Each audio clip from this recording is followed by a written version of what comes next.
Hey, I'm Blue Calx from Smolderweb Horde, and today I'm going to talk about the best Marigold farm for a Shadow Priest. I made this video because I haven't seen anyone else do this, and it's way better than the routes I've seen others do. Lots of people skip Gator or Shadow, and that's a massive loss, as we can kill him easily for a chance at that axe, while still doing 5 runs an hour. This run assumes no gathering professions, but as you'll see, there's some downtime, so you may be able to squeeze in some herbs and ore, but it's absolutely not necessary. We want those fat blues off of Tinkerer, Gator, and Princess. You probably want to see my spec, but it really doesn't matter as these bosses are rarely hitting us and all that matters is Shadowward Pain ticking away while you kite. I've done this as both standard PvP and raiding Shadow, and even Holy. If you are having trouble kiting, focused casting can be a lifesaver when you need uninterrupted mind flays as something's beating away at you. As for gear, I'm currently wearing a mixture of MC and BWL gear with 300 spell power. I was able to do this in previous, albeit with less speed and room for error.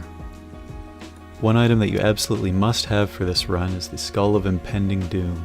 We need this to kite Rockgrip all the way to Princess unmolested. You can also equip Stopwatch if you are having trouble kiting. Although 90% of the time we can do these runs without consumables, occasionally we will run into some bad RNG or make a mistake, and in that case, I will have mana potions, healing potions, Night Dragon's Breath, and Whiproot tubers ready to go.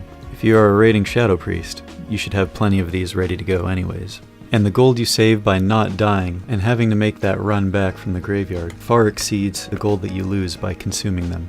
Our route follows that of a typical hunter's. From the falls, we go down the cliffs to Tinkerer, pull him, run to Rockgrip, pull him, and then kite both of them back to Princess. Depending on RNG, we may kill Tinkerer before we even pull Rockgrip, or as we wait for him to come up from the water. Sometimes we don't have time for that though, and Tinkerer will follow us all the way to Princess. Rockgrip will also follow us to Princess, unless we screw up, in which case I have several backup methods which I can show you later on. Now that the basics are out of the way, let's go watch a full run through. At the start of our run, we want to make sure that our skull, and if you need it, the nifty stopwatch, are both equipped. This will minimize the amount of time that it takes us to get to the bosses. Also, sometimes it's really important that we get to Rockgrip as quickly as possible. Where he spawns varies greatly in between instance resets. Sometimes getting there late makes the run more difficult. If you're carrying a friend for the Blackstone Ring, kill the Hydra and the Cubby over there. Your friend can safely wait there without pulling any Hydras, and after you kill Princess you can master loot the ring over to him as long as you kill her in a specific spot.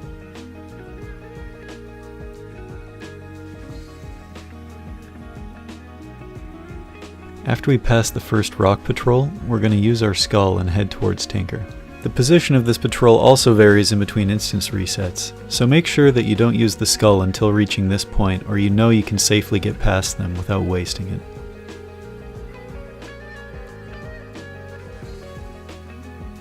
This section of the cliffs is important because this is one of our fallback points. If we make a mistake, we can kite Rockgrip back to where he spawned by jumping down these cliffs after bringing him up here. This should only be used as a last resort because sometimes when you jump down this cliff he will bug out and reset to full life while still being aggroed, and that usually means you die. Or at the very least it will extend your run by 2 or 3 minutes. When you reach Tinkerer, dot him up right away and head towards Rockgrip. How we deal with Tinkerer depends heavily on RNG. Every 10 seconds or so, he's going to stop attacking you to use his Fire Belcher, which if you're not in melee is useless. It makes kiting him super easy because you can just tee off on him for free at range, but if he does it behind a wall, it's pretty annoying. So as a general rule, if he does it in line of sight, then DPS him, but if he's behind a wall, head towards Rockgrip. Remember at this point, we still are on a timer with Rockgrip. We can't get distracted by killing Tinkerer right away. That will slow us down later if we miss Rockgrip's pull.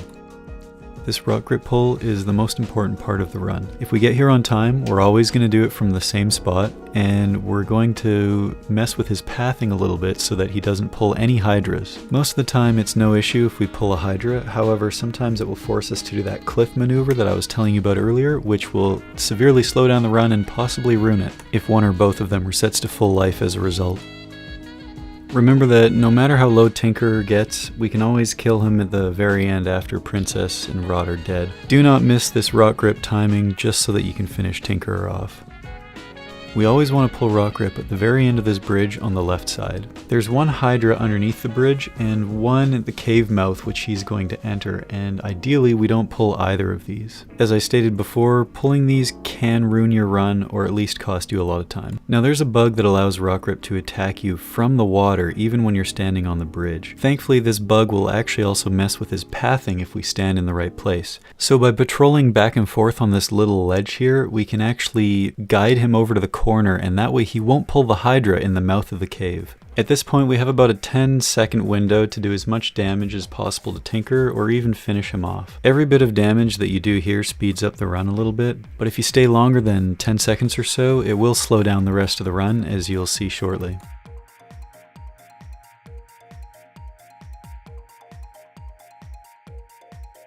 One thing that can vary greatly between the instance resets is these rock patrols. Now these things can seriously mess your day up if they get in the way of you when you're trying to kite Rockgrip. Sometimes they will just so happen to be right at a choke point where you can't pass them when Rockgrip is about 5 feet behind you and you need to keep running. In situations like these, it's nice to have that nifty stopwatch as a backup so that you can get some distance on Rockgrip after passing those rocks. Also, depending on where they cut you off, at this point you might want to consider changing your route a little bit. I'll go over the backup routes later. They are significantly slower, but at the same time they will stop you from dying to Rockgrip. At this section, wait on the first cliff for Rockgrip. The position I'm using right now is what I've personally found to be the best, but you may find something that suits you better. Also, as you may have noticed, we do have some downtime here, so if you've got a gathering profession, this would be the time to maybe try and sneak in a ghost mushroom or a mithril ore or whatever. Don't forget that Rockgrip is on his way and you need to be on that ledge when he shows up though. As soon as he's in range, we're going to put our dots on him and start running. In this midsection, it's all about maximizing the amount of time that you can get Shadow Word Pain on him without having him chomping away at you. At this point, your skull should be coming off of cooldown very shortly. Make sure it's equipped. If you pulled a Hydra with Rockgrip, he might catch up at this point, in which case you want to dot both of them. Never backtrack to dot them though. You absolutely cannot let them catch up to you at this point. If you have multiple Hydras, or for some reason Rockgrip and the Hydras are already catching up to you at this point, you're probably going to have to do a cliff maneuver. Once again, I'll show those later.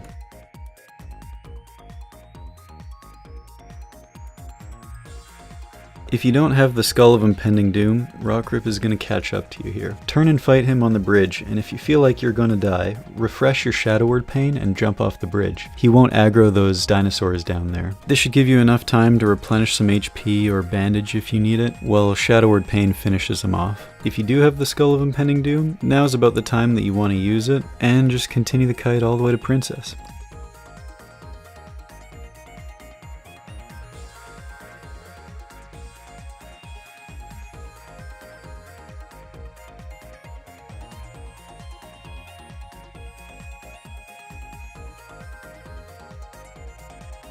Princess is all about, once again, keeping her max distance and keeping your dots up on her. Princess and the Hydras will store up thrash attacks when they're not hitting you, so if you're kiting them, they're going to store these up to 5, and then when they get in melee range, they'll hit you like 5 times for anywhere between 1,000 and 2,000 damage. Keep inner fire up, and if she starts to get close, power word shield. While kiting her, you want to keep going in a straight line as much as possible, and keep her on the outer ring. When kiting mobs in WoW, if you're going in a circle, they will slowly cut you off, so you want to minimize that. Similar to Tinkerer, kiting her is made way easier by the fact that she tries to fart on you. This allows you to get back out to max distance, and maybe even sneak in a Mind Blast. She's also going to toss boulders at you, which will stun and interrupt your spells.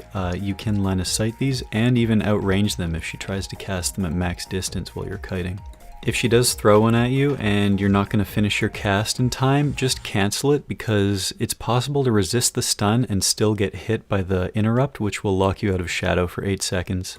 I recommend using the Barov Peasant Collar here as your secondary trinket, but it's not necessary. If she gets in melee range and you feel like you're gonna die, you can use this and it will encourage her to fart, as there's more targets around to be hit by her AoE. If you're an undead priest, she's immune to diseases as an elemental, so use your inner focus on Shadow Word Pain to min-max your mana. don't use a nature wand because she's immune to that as well. Just like every other creature in WoW, this fight gets a lot easier the lower her health goes, as she will slow down significantly. All you have to worry about is getting her low, and then it doesn't matter if you're you can take as long as you need to for the rest of it. If you are having trouble with mana, remember to group your spell casts together to min-max the 5-second rule and eat your consumables early, so they'll be up again quicker.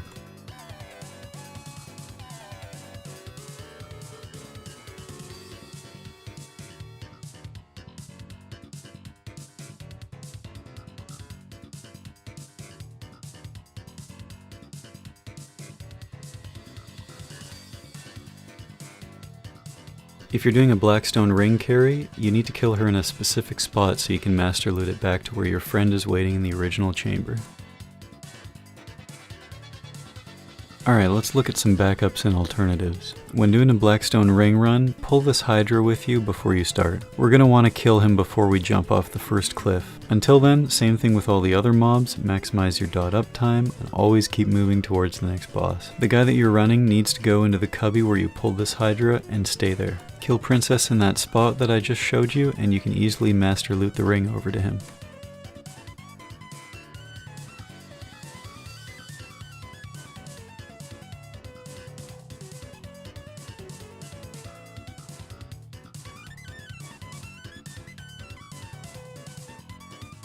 This clip is great because multiple things go wrong. Earlier I mentioned that the rock patrols are a little bit RNG, and as you can see here, I get stuck behind one with Rockgrip right behind me. Now I should have my skull ready to go here, but I think I may have forgotten to equip it. Regardless, we are now in a situation where we must use the cliff. Without a movement speed bonus, we won't be able to get Rockgrip off of us, and right now his HP is too high to reliably kill. Now when you jump off this cliff, there's a section halfway down that you can land on, and that's a good thing if you don't have a mob on you because it will prevent fall damage. However, in this case it resets Rockgrip. And he's still aggroed, by the way, so we're in big trouble. If we didn't do that, now we might have been able to turn around and finish Rockgrip off, but there's no chance of that happening now, so we're going to use this second cliff and hopefully not reset him again. And as you'll eventually see, we're actually going to kite him all the way back down to where he spawns. Now this prevented us from dying, but we also lost a ton of time doing this, so once again this is only a last resort, and you really want to focus on getting that perfect rundown where none of this is necessary, regardless of RNG. The second cliff can reset Rockgrip too, so make sure that you get a nice clean jump on both of these cliffs where you aren't clipping anything on the wall. Because what will reset any mob is if you end up in a position where they're unable to reach you with melee attacks. Anytime you're using the cliffs or the bridges to kite Gator, you're following the same basic idea. Get as much damage in as you can before his thresh stacks get too high. Make sure there's a nice long amount of time left over on your Shadow Word Pane, and then jump.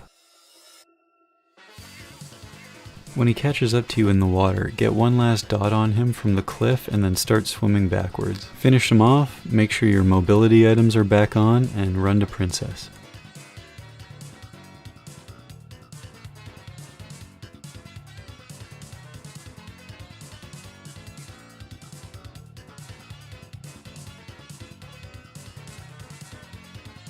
In this clip, I forget to put on my skull so Rockgrip catches up with me. As you can see, I considered making the run to Princess even with him nipping away at me, but high risk, high reward, I didn't want to die. Besides, we have this bridge right next to us that we can use to kite him perfectly. Now, I've never run into an issue with Rockgrip resetting here, but who knows, it might be possible, so once again try to do the cleanest jump possible because surely you will die if you reset him here. I like this clip as well because you can see the bug where Rockgrip will actually bite me through the bridge. Just another one of the many things you want to be mindful of when doing this run. Once you feel safe, finish him off and head towards Princess as normal.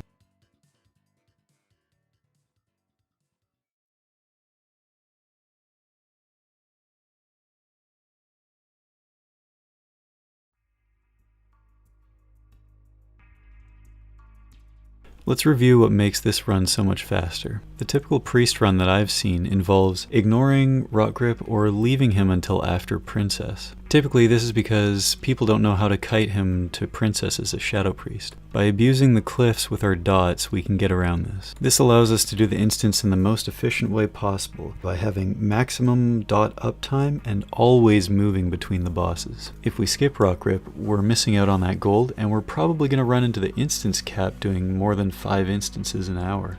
If we wait until after Princess to kill Rockgrip, then we're being inefficient because all of that downtime when we're running in between Tinker and Princess is time that we could have dots ticking away at Rockgrip, bringing him lower. Also, in my personal experience, if you wait until after Princess to kill Rockgrip, oftentimes you're waiting for a long time for him to come around to that bridge. Finally, this route has a lot of reliable backups in case things go wrong, and they will go wrong. Using this method, there's always a way we can prevent a death if we make a mistake, and in the long run, that equals more gold per hour.